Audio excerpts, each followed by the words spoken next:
Being is without beginning, beginning is without ending. Being is Yah paired with Yallah. Yah is that which is truth. A word for truth is omen. Praises be to omen. Here is the story of omen, the story of the divine way, to feel the truth of this name. An ancient vibration, Hashem, having always existed. Yah first existed as one alone, before becoming one another. Lo, the one alone was undifferentiated and unmanifest, and neither space nor time nor worlds nor creatures did exist. Neither did anything else exist except Yah, the one alone, that which is. Behold, this was before the first question, and this was before the first answer, and this was before the great appreciation, which was the bliss of love, and this was before the gracious wish, which is the creative wish, before the divine plan, before the divine couple, the first children, the mother ovum, the golden ladder, the great freedom, the great danger, the means of intervention, the spiral dance. Before all these things and before all other things, everything which would ever be, was latent within the bosom of Yah. Asking the first question, who am I? Realizing the first answer, I am. Feeling and knowing the first feeling of bliss. Being contemplated, the first question arose. Being considered, the first answer arose. And then being knew itself to be being knew I am existence. With this first knowing, being realized consciousness, being realized I know, and with first knowing, felt the first feeling, bliss. And with bliss was the great appreciation of realizing I feel. And being new, I exist eternally. I consider the facts of my existence. I feel profound feelings. I am existence, consciousness, and feeling. And that which is conscious is the divine mind. That which feels is the divine heart. That which is the source and crown of each is Yah, the omen. The gracious wish, the one being. The creative wish, the wish to share existence, consciousness, and feeling with another. This contemplation and knowing within Yah was Ein Sof, the unmanifest realm of all possibilities. Whatever you wish to create, you could create from Ein Sof, the realm of unlimited possibility. To share the bliss of being with another, with many others, no greater gift could be conceived than the gift of life, which is the gift of being. We realize in the light to love God, the gift of life, the gracious wish. God's goal for us is not that we return to the primordial state of undifferentiated being, but God's goal for us is that we be personal beings. God knew how He should create, looking deeply into the Ein Sof, searching for the most beautiful and the most wise and the most blissful way to create children. He looked deeply into Ein Sof and found the answer looking back at itself. The answer to the question, how will I create my children, was revealed in the face of Yallah. When Jah looked within Ein Sof, how will I create my children, the face of our goddess, the divine mother Yallah, did appear. Prior to gazing into the face of Yallah, had been neither male nor female, and prior to gazing into the face of Yah, Yallah had been neither male nor female. At the moment Yah beheld Yallah, Yallah became the divine feminine, and Yah became the divine masculine. Yah reached into Ein Sof and touched the face of Yallah. She whom had existed in divine possibility as the most beautiful possibility, now existed in divine actuality as the most beautiful actuality. And in her face Yah beheld simultaneously the faces of every female who will ever exist, and in his face Yallah beheld the faces of every male who will ever exist. Yah and Yallah knew this truth was their truth, the truth of Yah, which is Omen. Then Yah desired to embrace Yallah, and Yallah desired to embrace Yah, and behold, Yah and Yallah embraced, became entwined, and the body of Yah was in that instant every male body that will ever exist, and then the body of Yallah was in that instant every female body that will ever exist. Those bodies being spiritual, neither confined to a time or place or shape or structure or condition. Exactly what their bodies were and are cannot be fathomed by the human mind, neither can the bodies be drawn by the human mind. They were different in a complementary way, rejoicing in the similarities and the differences. The differences was not only useful, being the way of creation, but also playful and fun.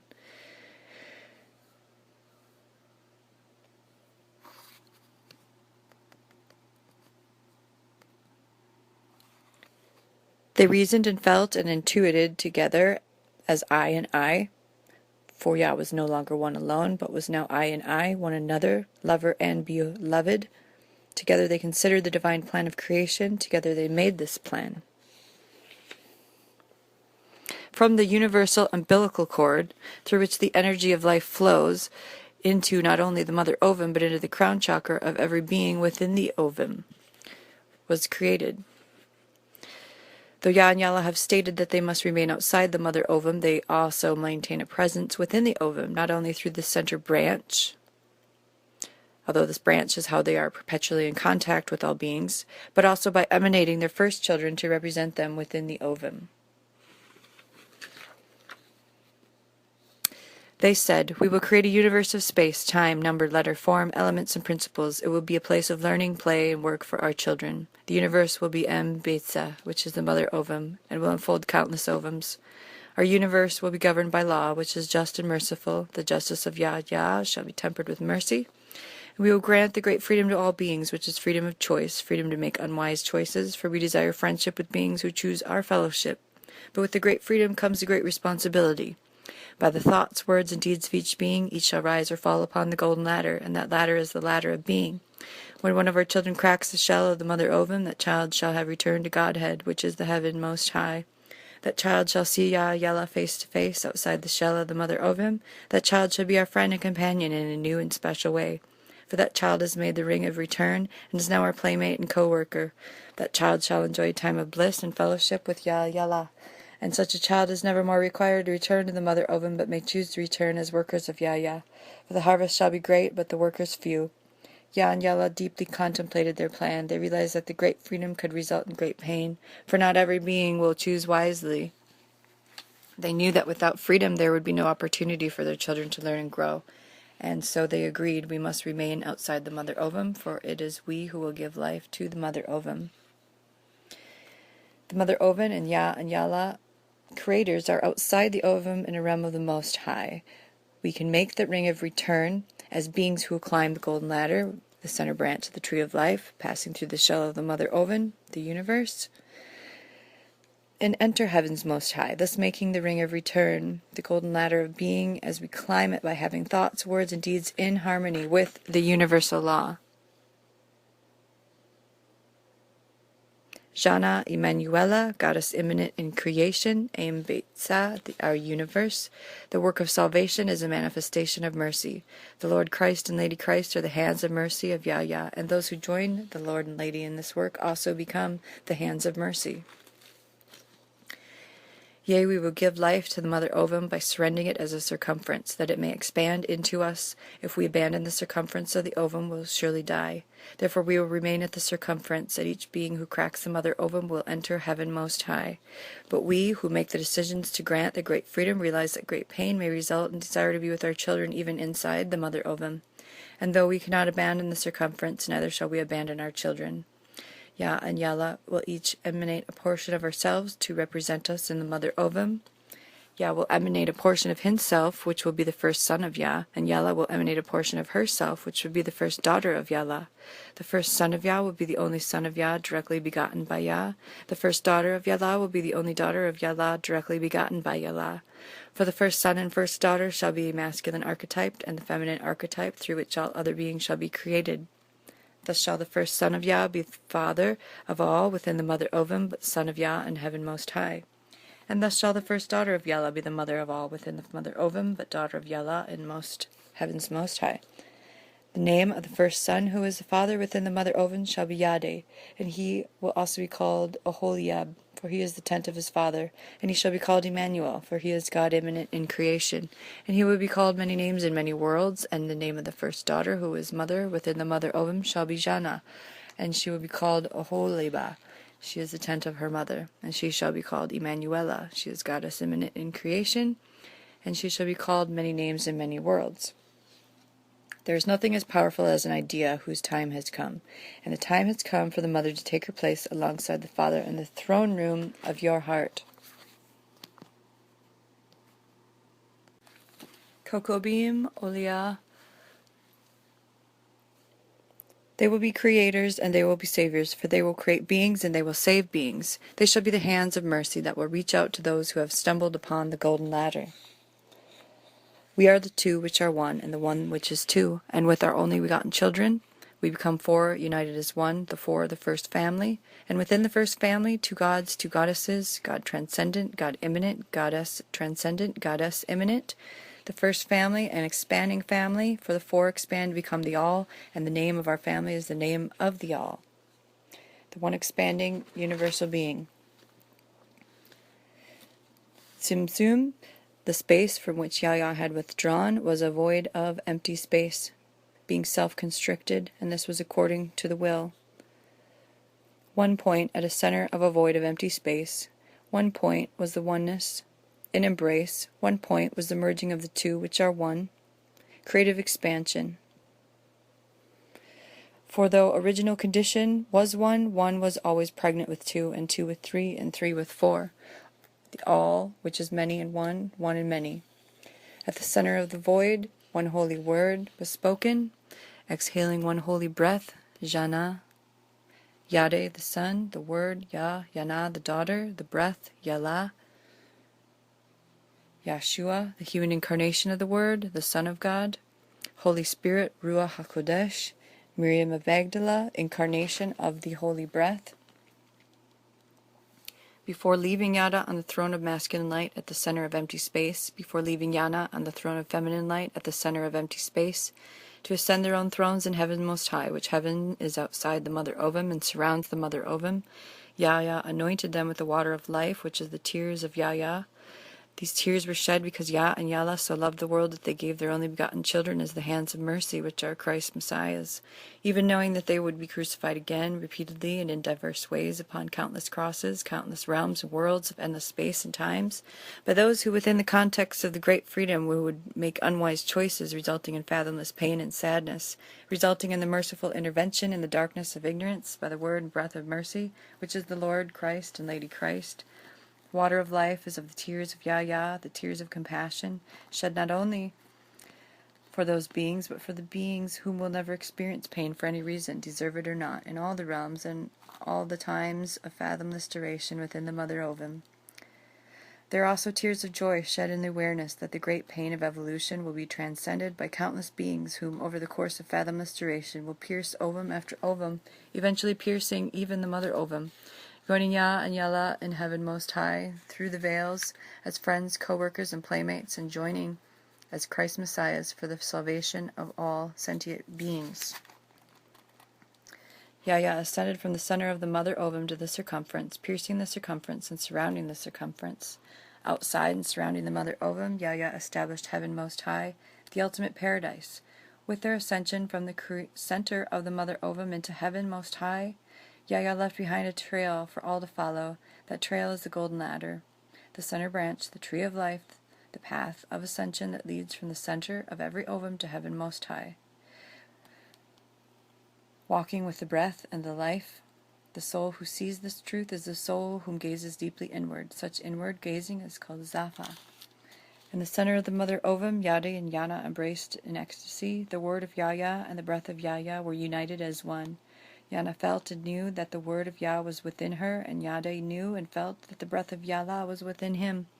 Before the beginning of their dance, the mother ovum was Bohu, a dark void of desolate emptiness, and this void was Tohu, without form, and this void was dark because there was yet no light of illumination. This void was desolate because the spirit of Yah was with Elohim and Zimtzum. The bursting outward in ecstasy from Zimtzum into Bohu, the spiral dance of creation began. Elohim Karim, Elohim dances. Elohim dance, the Kahar Ha'or, the dance of life, of whirling motion with the sound of whom. The hum of the delight dance is the music of their dance. The music of their dance is one with the lyrics of their song, and those lyrics are the words sang by they who dance. They who dance, Yada Yana, Elohim, dancing the words of light, Yehi Aur, let there be light. There was light. Elohim knew that the light was good, and when the light entered Bohu, the darkness of the void, the light comprehended the darkness, but the darkness comprehended not the light. The spiral dance was Serah, the whirlwind, And the whirlwind was the breath of Yah upon the void, the air of being, blowing upon the void of non-being. And from the Sarah came forth sparks of light, Nitzot Ha'ar, and each spark of light is a seed of light, Zerah Ha'ar, and each seed of light is a soul, a nefesh, a spiritual being. Elohim created each being in the embryonic image and likeness of Elohim, male and female, each wearing Yah as a crown of glory, and the images manifest in the attributes. Yare and Yana danced their dance of creation, in the balance of their embrace they danced. Always the center of their dance was Yah, the I Am, the oneness, the crown of glory. Their balance was not without motion, it was balance in motion. He spun around her, and she around he, and always they were centered in Yah. Yah is the center of all, and every part of the all. Yah is the center of the masculine aspect and the feminine aspect. These aspects exist for expansion of Yah and the bliss of Yah, according to the gracious wish. The great dance of creation.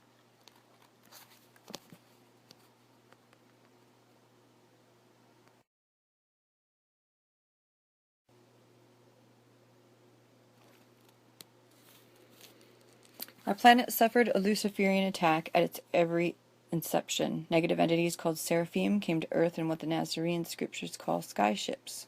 They began interfering with the natural course of evolution on the planet. The Luciferians launched hideous genetic experiments, introducing their seed into the human genetic pool. Worst of all, they taught humanity to kill and sacrifice animals and humans and to eat flesh. The initial Luciferian attack, in which they attempted to prevent the planting of the tree of life in the Garden of Eden, is as follows. On the evening of the seventh day, having held Shabbat, Abraham and Sarah made ready to plant the seed of the tree of life in the center of the Garden of Eden.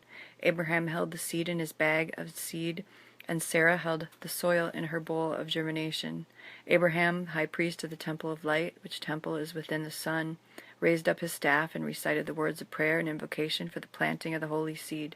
And Sarah, high priestess of the temple of light, which is the temple of the sun, raised up her bowl and recited the words of prayer and invocation. Then Abraham planted the seed of the tree of life in Sarah's bowl. But behold, before Sarah had germinated the seed in her bowl, before she had opened her bag of water and moved the seed from her bowl to the garden where it would grow tall, the agents of Satan attacked. As had been revealed to Abraham and Sarah during Shabbat, Lucifer, the agent of Satan, attacked the garden with his soldiers, fallen angels of the Luciferian rebellion, these soldiers, the seraphim, for they spit fire from their serpent staves. Luciferian skyships dropped gourds of poisoned water and fire over the area of the garden, for Satan had ordered Lucifer to prevent the planting of the tree of life on this world. But before the gourds of poisoned water and fire landed on the garden, Abraham and Sarah protected the holy seed, for they had been warned in a vision that this attack would occur. Abraham and Sarah put the holy seed between their bodies and entwined themselves around it. They each shed a tear of compassion for all the souls of this world who would be deceived by the Luciferians. Their tears did water the holy seed, and it germinated as they buried their feet in the soil in the center of the garden. In a flash of light, the tree of life was fully grown, its 7 roots rooted in the center of the garden, and its branches reaching into the heavens.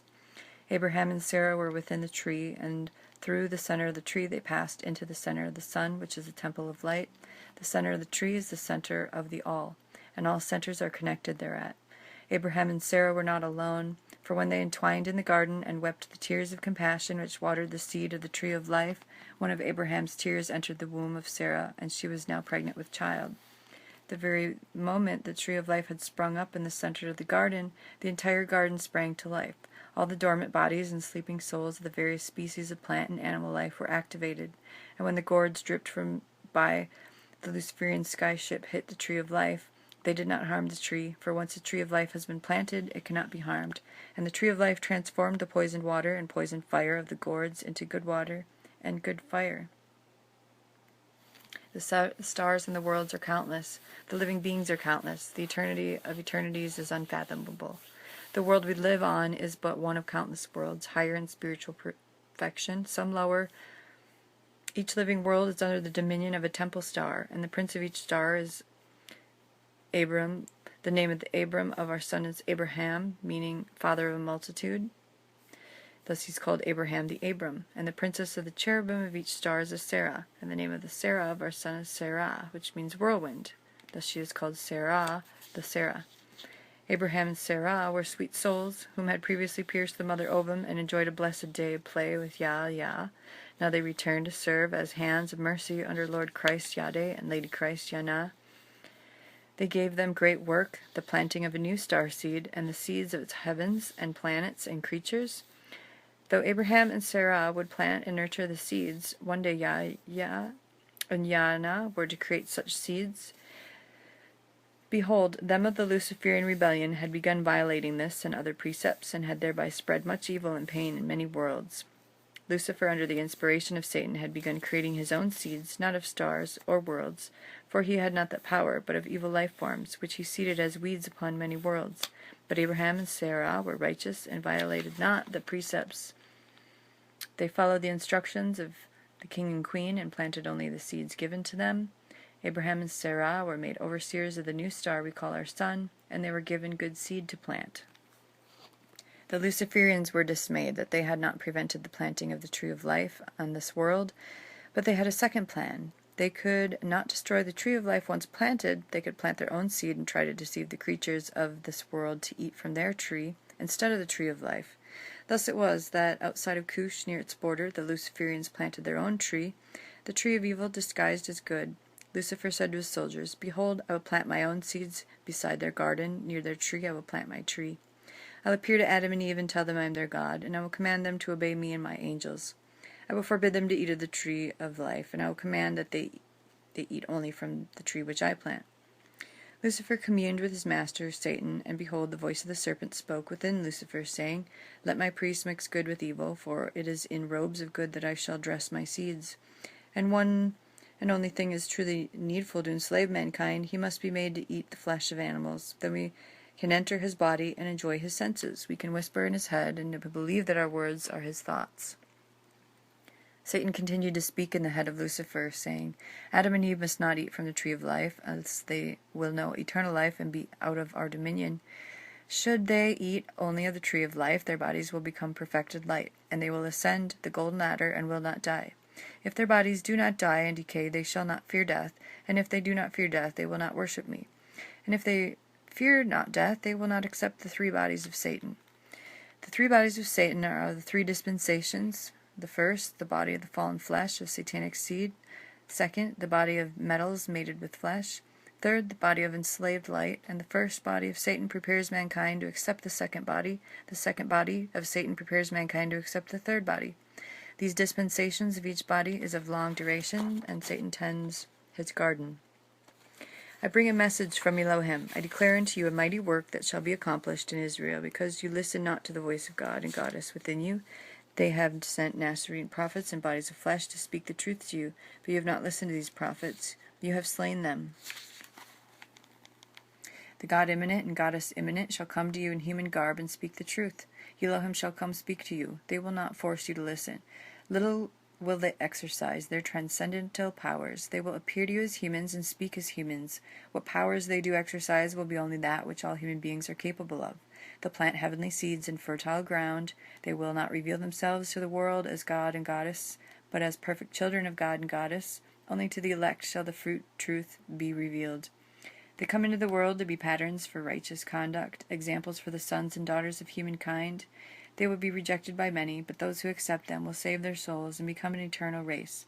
But that is a great mystery, and here's another great mystery. They will be reborn and die as humans, that they may enter the subtle regions on this planet and cast out parasites. This will be the sign that they have come into the world. The prophet Elijah returning, being called John, his coming an act of mercy and graciousness of our God and Goddess. Elijah will incarnate in Israel and prepare a remnant to meet Yahweh and Yana. He'll come as a voice crying in the wilderness, make straight a path. He'll bring a baptism of repentance. He will invite the nation to join with the Lord and Lady. The Sun of Righteousness comes with healing in its 7 rays, and the sun shall be planted as a seed within the hearts and minds of all those who receive.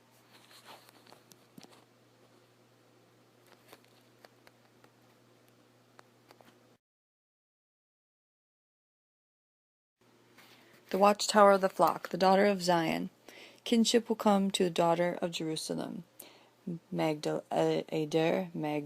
Migdal, meaning watchtower. Magdala, a town featured as a tall watchtower.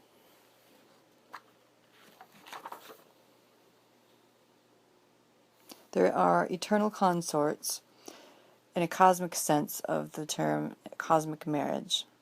Again, I say to you, I and my bride are one. Mary Magdalene, whom I have chosen, is one with me. She is my bride, ever one in holy union with me, her spouse.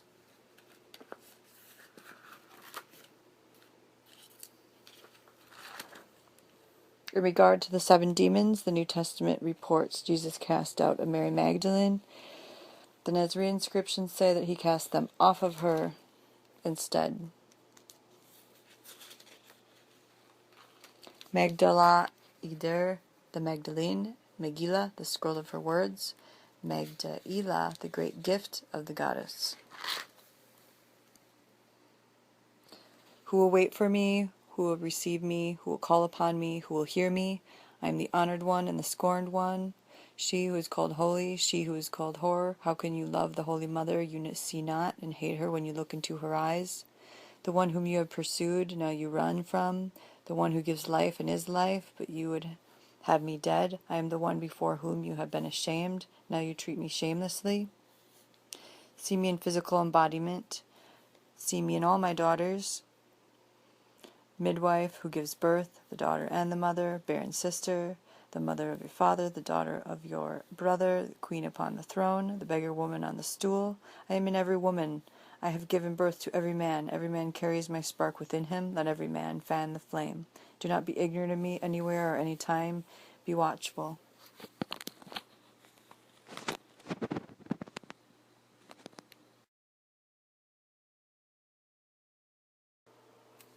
I am come to end the sacrifices and feasts of blood, and if ye cease not offering and eating of flesh and blood, the wrath of God shall not cease from you. Even as it came to your fathers in the wilderness, who lusted for flesh, they ate to their content, and were filled with rottenness, and the plagues consumed them. For of the fruits of the trees and the seeds and herbs alone do I partake. These are changed by the Spirit into my flesh and my blood. These alone and their like shall ye eat, who believe in me and are my disciples. For of these in the Spirit come life and health and healing unto man. There are countless heavenly realms and countless hellish realms. The soul is purified through many births and experiences. To them will be given space to consider and amend their lives. The body that you lay in the grave, or that is consumed by fire, is not the body that shall be, but they who come again shall receive other bodies, and as they have sown in one life, so shall they reap in another. The hurt you cause in the morning will overtake you in the evening. Hurt always comes back to the hurtful. I tell you truly that those that are kind to creatures need not fear their own futures. Blessed are they who suffer many experiences, for they shall be made perfect through suffering. They shall be as the angels of God in heaven, and die no more. Neither shall they be born any more, for fear, death, and birth have no more dominion over them. The Lord and Lady offer resurrection and ascension, transfiguration technologies, in place of required reincarnation. For all who die in this world will be unable to escape required transmigration, unless they be attuned to the Lord and Lady at death. In the process of human development, there comes at a time when the physical body is worn out.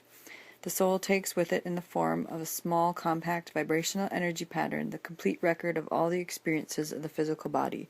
This is called the permanent seed atom, the Azura God seed. This seed atom exists on a higher octave of energy than does the mental plane, since the permanent seed atoms are part of the soul. Most people are not in sufficiently good attunement with the soul on its own level to be able to read the permanent records of the previous incarnations, which exist on that high level of vibration. When human beings have fully developed a body of intuition on the Buddhic plane, they will be able to remember all their incarnations, because this body of intuition will remain intact from incarnation to incarnation. Rest assured, nothing is lost in the evolutionary process. The soul on its own level remembers everything. When we reach a stage in evolution where it's useful for us to remember these things, we will remember them.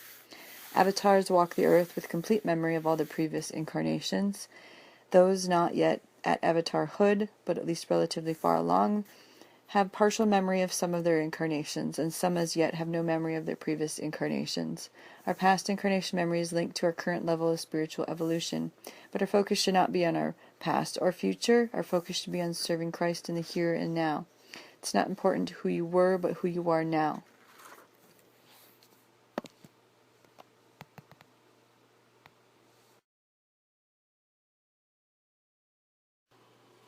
I wish you peace with the body, peace with the mind, peace with the family, peace with humanity, peace with culture, peace with Mother Earth, peace with God, Goddess.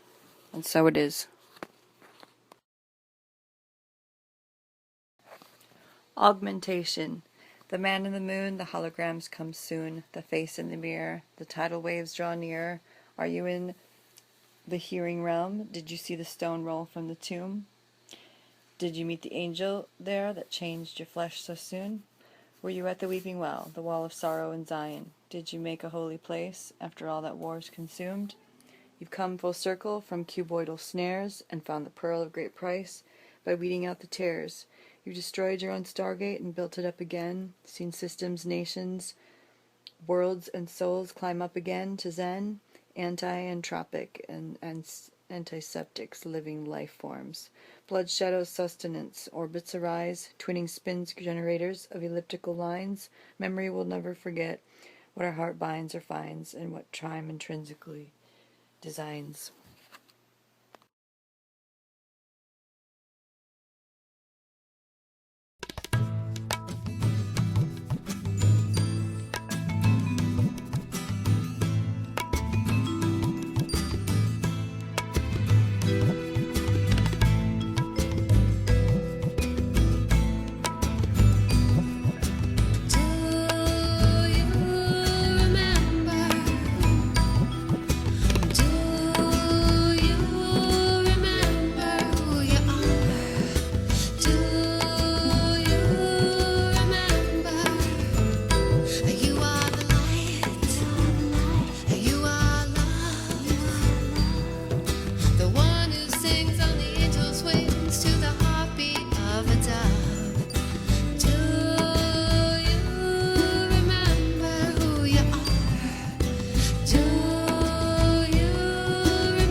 to the heavenly and the holy Queen, celestial mother of everything. In her name we call the kingdom of the sun, the moon, and the stars. She is the light of all heaven and the why and the reason of who we are.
Magdalene.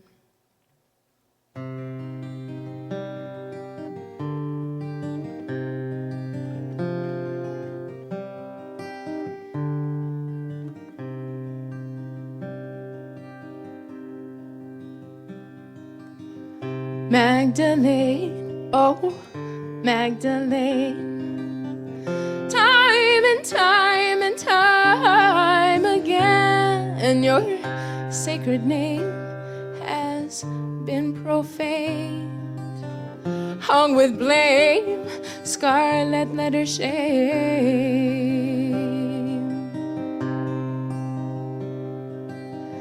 blasphemed by tyrant brutes who stoop to call you prostitute, who laid your temple in ruin and rubble and cast the world into age of trouble. Your divine mother raped and dismembered, your temple fires choked to embers, your holy rites denied, outlawed, falsely in the name of God with twisted perversion of death and birth and pillage of our Mother Earth.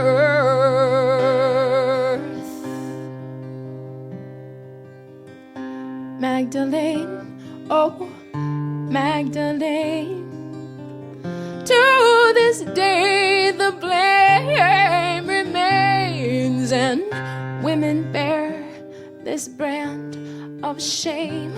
Our bodies exploited, raped, and profaned, but now we throw away these chains. Now we throw away these chains.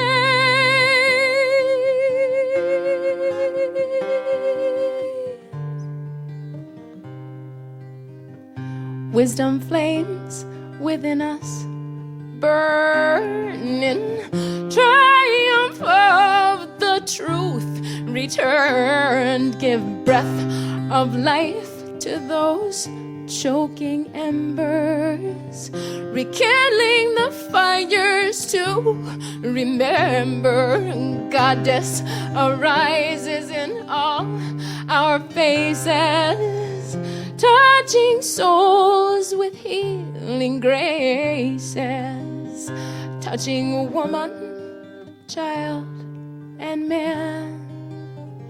Receive the healing of her hands. No longer shall a woman be defiled. Goddess and God be reconciled. Goddess and God be reconciled. Goddess and God be reconciled.